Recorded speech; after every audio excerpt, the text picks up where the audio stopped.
I'm still eating. He was the every frog, the amphibian that felt all the things we felt. Wee, coggers. There, whoa, and the other one's going. Pepe the Frog became one of the most popular memes in the world, and perhaps nowhere did he become as indispensable as on Twitch. As he grew in popularity, so too did his variations and the breadth of emotions he could help communicate. We use like an image to capture our feelings. That's literally like, because we don't understand, like we use the Pepe. But while Twitch was keeping it hypers to the rest of the world, Pepe was getting pretty Monka-esque. All key tenets making up the emerging racist ideology known as the alt-right. This Pepe the Frog thing. One of the things that I tweeted was some guy that called me, "You just admitted you're a Nazi." I posted a meme that someone had created of me as Pepe the Frog. We have a talk and they're like, you cannot tweet or say. The irony is that I 100% believe that whoever made that meme at the time was probably a Nazi. Like, that dude back then, definitely. If someone was like making like Groiper memes, especially because that was like the peak of Joe Rogan being like, oh, I don't know, I'm a dumb ape. Like, I should just have Richard Spencer on. Like, what's the problem? Oh, I'm a dumb ape. Like, why can't I have Stefan Molyneux on so we can talk about... No, I didn't miss my cameo. I just didn't make a bigger deal out of it. It was nice. That's why I knew about so many of these fucking psychos before anybody else. I remember telling Jank, I was like, I pulled him aside. I was like, this fucking guy, Milo Yiannopoulos, like, this guy's going to be a problem. He's like, yeah, get the fuck out of here. What is this? First time Milo appeared on Joe Rogan was like probably the game changer for him. I love you. You have with Pepe the Frog, anything you cannot associate with Pepe, you have to delete all, if you have emotes on your Twitch channel, you have to delete all your tweets about Pepe. And so I did that. 17 months, so I'm sure I have been. It's always funny though. There will still be like random libs that come in here and they're like, why are there so many fucking like Pepe frogs in here? I want to watch Hasan, but it feels like his community is infested by Nazis. What do you mean? Nah, he denounced it. No, dude, I know the creator of Pepe the Frog. Dude, the guys who made Feels Good Man are fans. Like, they're literally in here right now.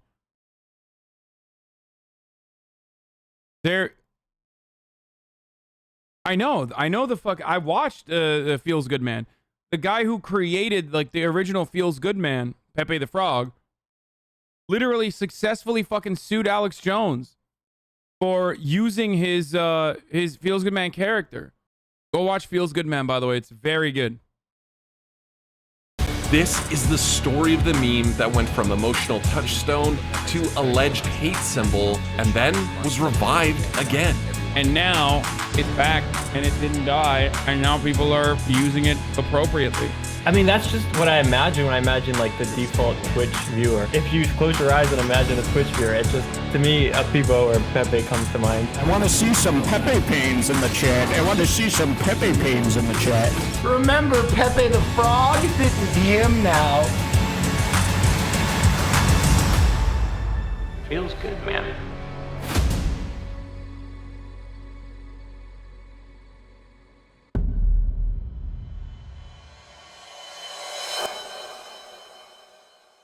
In 2005, during the golden age of webcomics, Matt Fury released Boys Club #1. And among its group of listless post-college animal bros, the comic featured a chill frog named Pepe. Pepe is like, he's a really personal character to me as I created him. He's one of 4 characters in a comic book called Boys Club. And, he's just like a stoned frog dude that likes to hang out, eat snacks, and like fart with his buddies. And between fat bong rips and crushing sodas, he'd like to pee with his pants all the way down? Why, you might ask? Feels good, man. While Fury's creation did find attention in the young internet landscape, in 2008, the meme started to pick up some real steam on popular internet message board 4chan. It became an in-joke of sorts, a stand-in for the user's own feelings. And while Feels Good Man had been the Frog's most iconic line in Boys Club, it was a remix of that, Feels Bad Man, sometimes called Sad Frog, that became the predominant version on 4chan. A growing mix of social media networks, image sites, and gaming communities started to embrace Pepe as online games and streaming continued to explode in popularity. Then, in 2014, Pepe escaped Why did they show Chance there? into the cultural mainstream. Posts by celebrities like Katy Perry and Nicki Minaj exposed even more people to Pepe, whether he felt good, bad, or whatever this was. Gaming, and particularly streaming, adopted Pepe in a big way. Pepes were essentially a way to react to things, and in the streaming world, that's a big part of what viewers did. They reacted to whatever was on screen. Time to throw champ, time to throw champ, ha ha ha ha ha ha. For as long as we've had media, there's been fandom. Cheering and clapping at the end of films, songs like Take Me Out to the Ball Game, react emojis on your iPhone. And for Twitch, Pepe filled that void. On a platform filled with highs and lows, crying, screaming, malding, sweating, and everything in between, one frog's face became a vessel for participation, and we all fell in love with him. The advent of the Better Twitch TV and Franker Faces add-ons in the 2010s allowed users to add their own. It's so weird watching this stuff about like the history of Twitch when we are all participating and playing like an active role in it. But like also it's important for the world to know one day, you know what I mean? This is good for posterity. Emotes. And Pepe emotes became incredibly popular due to their emotional range. The Pepe Hands Better Twitch TV emote and Monka S Franker Faces emote were popularized by Forsen's community.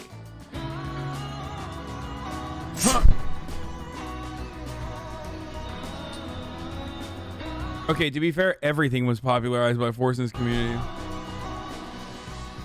Hypers came up through Greek God X's community before generally becoming a kind of Pepe PogChamp, a way to let Pepe express your excitement. Wee, coggers. There we go. There we go. Woo, and the other one's going. It's the other one's turn.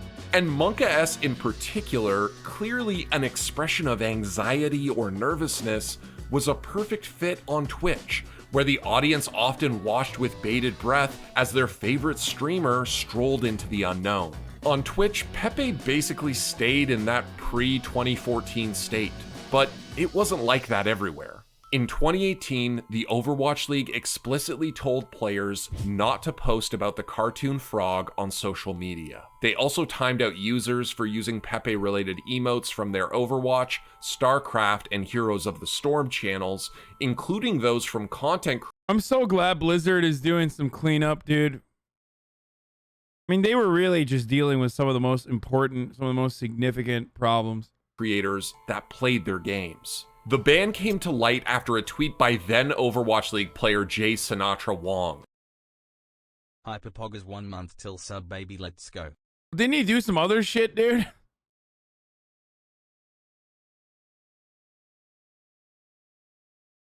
Esports community member Rod Slasher Breslau then revealed that Blizzard had previously banned fan signs with Pepe and asked players to remove tweets about the frog. And according to former Overwatch League player Ted Silkthread Wang, he had been told as early as March of 2018 that any association with Pepe would not be tolerated by the league. My Twitter game was weak, still is weak, but it was weaker back then and I needed content to tweet. So I was thinking of something to tweet for really long.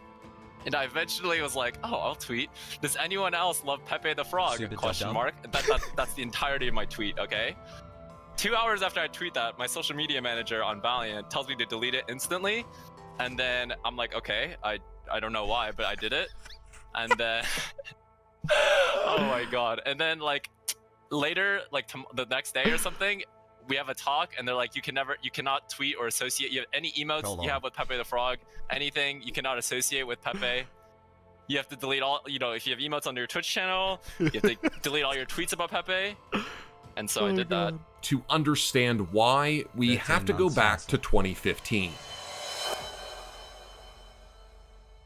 Pepe had largely gone mainstream and was used by people that 4chan labeled normies, the kind of people applauding as Katy Perry and Nicki Minaj posted Pepes. There had been some association with darker communities like the 4chan R9K board and their celebration of incel-inspired violence, but Pepe was still largely seen as a wholesome reaction meme by the general public. But there were some people on 4chan and elsewhere who wanted that to end, and the only way to get the public to turn their back on Pepe was to turn Pepe into something the public couldn't accept. A now suspended Twitter user told the Daily Beast that associating Pepe with white nationalist ideology had been an intentional goal.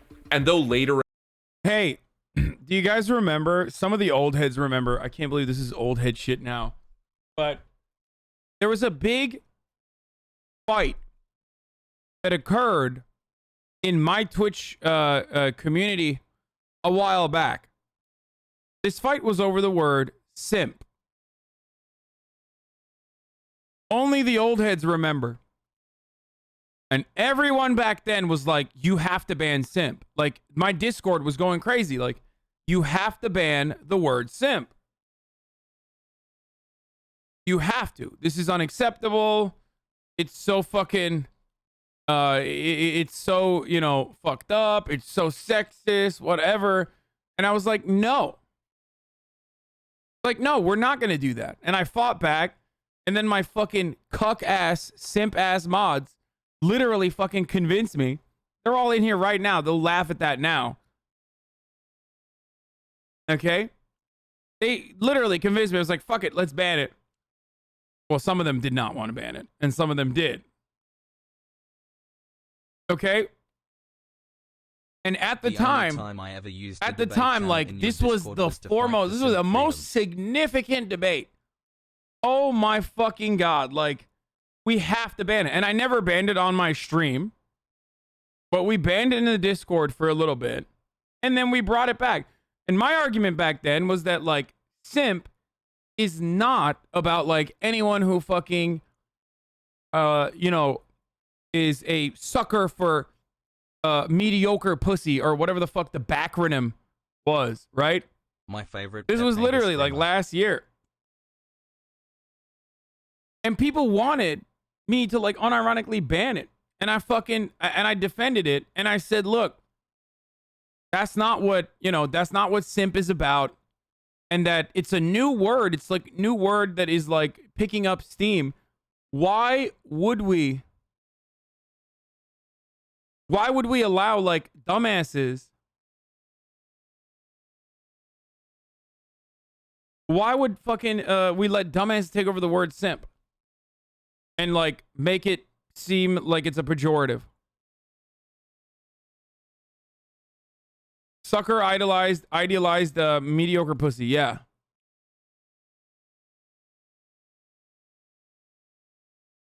And now that we're like a year later, I just wanted to say I'm fucking right. I'm literally always right, motherfucker. I'm always right. Why the fuck do you ever come at me with shit like this?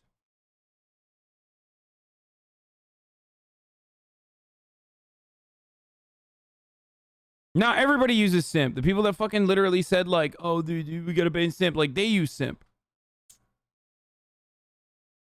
Accounts would say that the website had been trolled. The article was picked up by Hillary Clinton's presidential campaign as part of their claim that Pepe had become affiliated with white supremacy. That happened because Pepe had also started to become affiliated with Donald J. Trump's presidential campaign after he tweeted a picture of the frog in October 2015 sporting his signature hairstyle. And while some supporters began to embrace the Pepe meme as part of a pro-Trump outlook, others went darker, adding trappings of Nazism or anti-Semitism to images of Pepe. Whether the users quoted in the Daily Beast article or Twitter users adding frog emojis to their handles were really just trying to troll the media or not, by the time of Donald Trump's inauguration, there were real self-avowed white supremacists like Richard B. Spencer who wore Pepe with pride.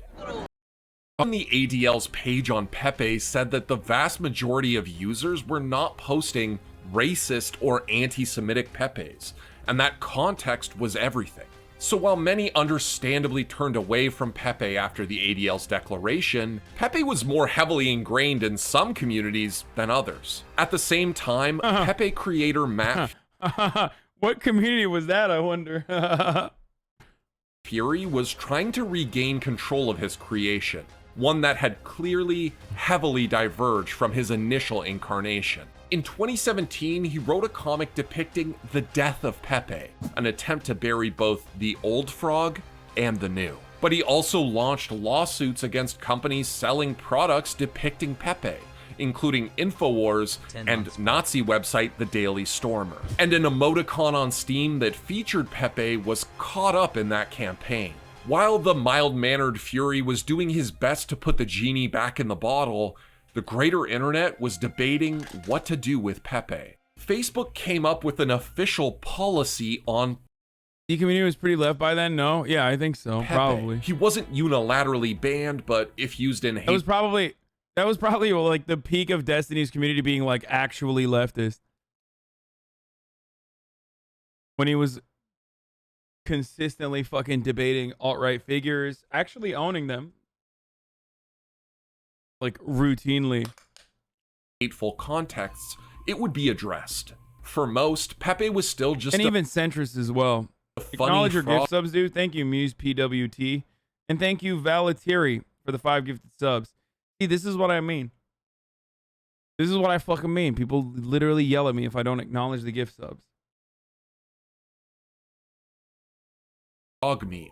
But that takes us back to the Overwatch League. The ADL's decision led to their choice to ban Pepe. Overwatch League is an esport, and for many viewers, Twitch is synonymous with that experience. So there was significant backlash against the move, even among the league's staff, although they couldn't say so publicly at the time. But Twitch is clearly bigger than just Blizzard esports, and so Pepe continued to exist.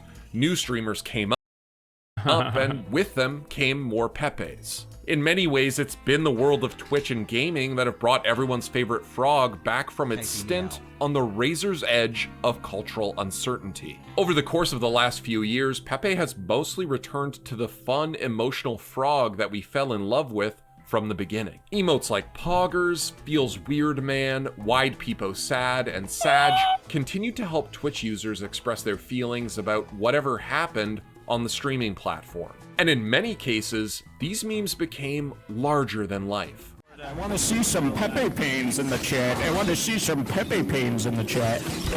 Over the course of the last 365, XQC is by far the most watched streamer on Twitch, and Pepe might as well be his own personal mascot.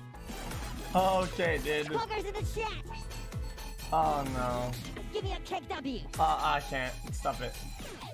By late 2018, it was pretty common to see even some of the biggest streamers on Twitch, not just edgy boys like Forsen, doing some Pepe posting. Why am I like this?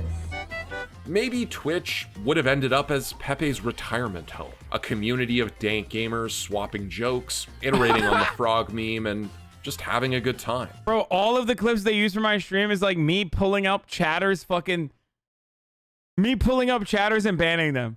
Is this all I am to you? The Score Esports?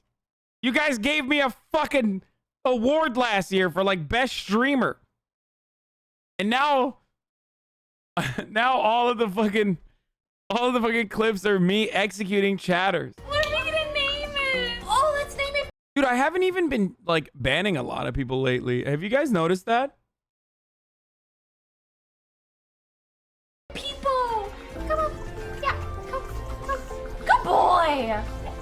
But he made a big move to the unlikeliest of places, Hong Kong. The 2019-2020 protests. You banned like 10 people when you had a guest today? Yeah, I was doing a quick wipe, you know what I mean? When my guest is here and they're trying to read chat, and like chatters who have never put 3 sentences together in their entire lives in front of an audience of just their mom, let alone 32,000 people, kept making fun of him for saying like all the time as a sentence modifier. So yes, of course I banned a bunch of chatters, not permanently, but at least for a week. in Hong Kong initially centered around a proposed extradition law. But as the campaign took to the streets to protest perceived judicial overreach by China, Pepe the Frog was weirdly at the vanguard. And the message had nothing to do with its alleged association to the alt-right. We may never know the precise moment that Pepe appeared in Hong Kong or the exact reasons. But as the International Center on Nonviolent Conflict pointed out, Pepe is easy to draw, which helps with putting up graffiti. But also, his most popular incarnation is the sad frog. People on Twitter think banning is all you do. Who the fuck is on Twitter that doesn't know me on Twitter and knows me just as a guy who bans people on LSF? Satisfied amphibian that isn't afraid to make his feelings known. I got my username from the office 3 years ago before I became a subreddit. So happy that the frog is back to his old self. Even so, Also, it's my questions sub-anniversary. remain Thanks for about 12 Pepe's months of future. leftist In content. 2018, Fury wrote another comic, one that brought the frog back from the dead. Has Pepe truly remained safe for all to use? There are some who continue to ban him from their channels or platforms, and obviously, that's the— Did you guys see that title? Actor Lucas Gage on the jarring He truly moment. remains safe. He was rimmed on HBO's The White Lotus. I know exactly what that moment is because I just watched the last episode last night too. The White Lotus. It's pretty good. I mean, not the rimming, but like the show is good. For all to use. There are some who continue to ban him from their channels or platforms, and obviously, that's their choice. But on Twitch in 2021, the frog has mostly kept the original spirit intact. And perhaps no example hits home harder than the Pepe animations made by HeyW.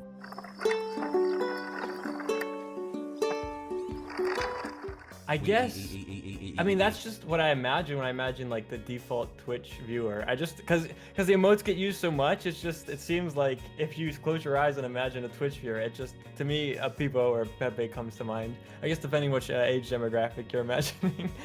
Harnessing the pathos of a fan-streamer relationship gone wrong, Pepe, a poorly drawn version of Pepe, stands in for the every fan. And though the storyline is constructed, it still made a big impact on Twitch. This is such a masterpiece. Seriously, this is, whoever this person is, they're a gift to this community. I would die for this frog. I would too. Like a few people cried, which I don't know what to make of that because it's all supposed to be in humor. 2 or 3, I remember 2 or 3 videos of people like crying and stuff. So those ones are. Wait, did fucking Pokey cry at that? Oh my god, dude, that's hilarious. Come to mind. And also Tyler 1, his reaction was the most, I guess, unexpected to me because like I'd expect him, well, he kind of does like go with his persona, I guess. I would never treat you guys like this, ever. Oh, you got a vid. And honestly, that's where Pepe is today. There will always be people who will use any widely recognized symbol for ill, whether they claim they're joking or not. But the truth is that Twitch and the internet have reclaimed Pepe. Just like Pepe was originally like unassuming and then turned into something mean, but then was reappropriated both by the creator itself, but then also by people on Twitch. And while he will remain banned in some places, in others he continues to help do what he always did, express the feelings that seemed so difficult in text alone. From this video, you can figure out that most of my streams are just long, convoluted thoughts that I'm trying to blurt out and also banning motherfuckers. Yummy, yummy. Okay?